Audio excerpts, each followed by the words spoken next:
Thought for the day. To know yourself, get rid of the notion that you already do.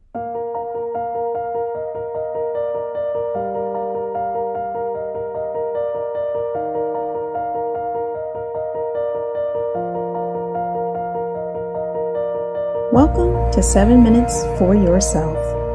I'm Christina, and I'm so glad you've joined me for what I believe will be 7 of the most enriching minutes of your day. Let's take this time to reconnect with ourselves and improve our well-being. In today's episode of 7 Minutes for Yourself, we're talking about embracing our emotions without relying on coping mechanisms that make the situations worse. Have a listen. The top 3 categories of negative emotions are sadness, anger, and fear, and we all have different degrees of tolerance for these kinds of emotions. It's a normal reaction to want to get rid of the negative emotions, but what you do to get rid of these emotions makes all the difference in what happens to the emotions. Let me explain. Suppose I lose my job. I'm going to be upset about that. It's not realistic to think that I can just take the news and say, "Oh, that's a shame, but I'm happy to be alive." That's unnatural. We're built to experience a wide spectrum of emotions, from happiness to sadness to anger to fear. You may say, a person who's secure in themselves and in their faith has no reason to be fearful. But if a bear walks into the room and bares its teeth at me, I will wet my pants and run. Being afraid and wanting to run is an adaptive response for self-protection. So we're all wired to experience the full spectrum of emotions in response to both external and internal experiences. Internal experiences would be what you're thinking about in your head. How you tolerate and experience the different emotions is molded and shaped by your temperament, which is your nature, and your upbringing, which is how you were nurtured. I like to call your temperament your factory-installed reflex. It's basically what you were born with and is based on your genes. But you can be raised to believe that certain emotions like anger are bad and you should never show your anger. If you grow up believing this, then you're going to have serious issues dealing with and being or feeling angry. You may tell yourself that you're not angry, but your mind knows that you are, and the anger will show up as anxiety. Or unprocessed anger can show up as depression because that's more acceptable than demonstrating anger or even admitting that you're angry. So you have to be able to accept and handle the range of emotions that you experience. If you have trouble with that, then on an unconscious level, you will find a way to manage that emotion. And here are some of the maladaptive or not so great ways that we try and escape the negative emotions when we can't accept them. Avoidance. This is avoiding situations or seeking reassurance from people. You can also make futile attempts to distract yourself from the emotion. Numbing.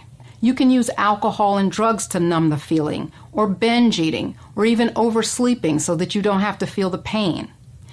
Another way to escape is to use self-harm, and this could be cutting or punching yourself or even pulling out your hair. Escaping the distressing emotion only works in the short term. What you do to escape it can cause more problems for you in the long term. So what does it mean to tolerate the distressing emotion instead of escape it? It means you accept it, make room for it, sit with it, and let it pass on its own time. Let's go back to my example of losing my job. I'm enraged because I think my company lied to me about keeping me around during the transition from one company to the next. And to make matters worse, the job went to someone I trained. Now, consciously, I think, I'm so upset. But unconsciously, my real thoughts are, I hate my boss and I want to beat him down to the ground. But with my upbringing, ladies don't think like that. And especially a Christian woman, that's evil to think such a thing.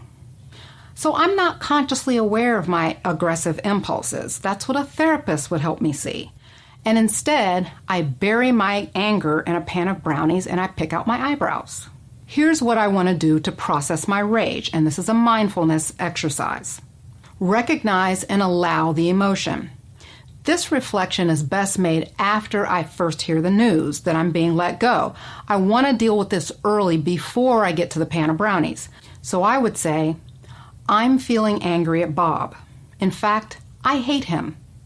but I'm not bad because I have this feeling, and I can allow myself to have it. I'm going to make space for it, and I do not need to be afraid of it because I'm not going to take action against Bob. I can control myself. So I don't need to get rid of this feeling. So here I am admitting to the worst possible emotion that I can have about this situation. I want to assume that I'm going to downplay it in my mind, so go ahead and blow it up and own it. I'm not just mad, I hate him. But there's no judgment here. It's just an emotion. That's it. I'm not going to act on it. I'm just going to let it sit here with me. Next, you want to watch the emotion. Let me watch this anger and hate and see what it does.